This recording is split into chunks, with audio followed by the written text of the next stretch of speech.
If you thought that the Rivian R1S and R1T were popular, well, this swarm of humanity ought to tell you a little bit about how excited people are about the R2 and something we didn't even know was coming, the R3. Yes, this is the smaller R2 from Rivian. There is no truck, but just the R2S, which is a 5-seat, 2-row SUV. Rivian calls it a midsize, but when we stack it up against other vehicles out there, it's more of a large compact to us, which is great. Think of it as a slightly larger Honda CR-V in size.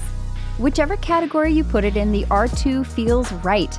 It's 5 inches shorter than the R1. I stood next to it, and I was taller than it. Yay!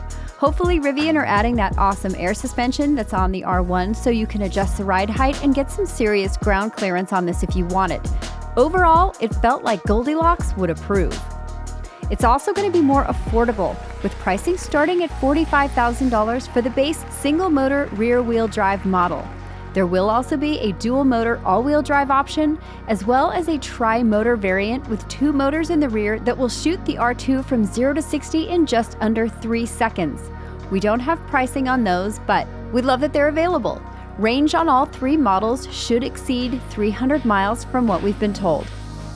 The Rivian R2 will be CCS and NACS charging capable, which means you'll have access to Tesla chargers, giving them, along with the other folks converting to the Tesla standard, a broader charging network. It is worth noting that Kelley Blue Book's parent company, Cox Automotive, does own a stake in Rivian. But, guys, you know us, that doesn't change what anybody on the editorial team says about the products. There will be accessories for the R2, including a rooftop tent and clip-on bike rack that maintain that adventure always attitude that everyone at Rivian seems to just exude.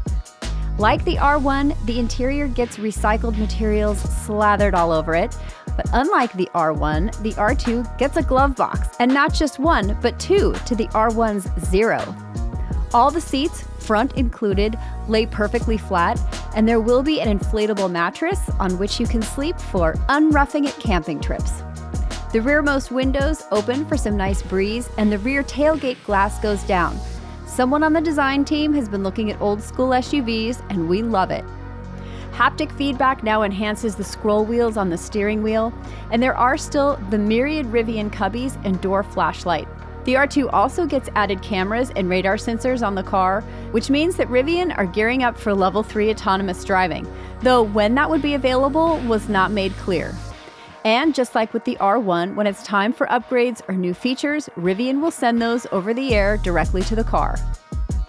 Rivian's scalable platform, which the R2 rides on, afforded a surprise on the crowd with the R3 and R3X, an insanely adorable crossover that looks like a lifted hot hatch. We love the proportions on this, and if they get the pricing right, the R3 could really be a game changer. Also, it has a rear window that lifts independently of the door. We love that. Then there's the performance variant R3X that gives off massive rally car vibes. That R3X gets the tri-motor setup from the R2, so it is likely to be a complete rocket. Also, those seats, the wheels, could that be Lynn's first EV? Who knows? What I do know is if you're interested in the R2, it starts shipping in the beginning of 2026, but you can hop onto the Rivian website and order one now. I was kind of expecting the big surprise to be a compact truck, but hey, that it was the R3 and the R3X, I'm stoked. The R2, the R3, the R3X. You know there's going to be so much more that we're going to talk about. Subscribe to the KBB YouTube channel to get all of the information. And for now, I don't know, I'm not walking down there.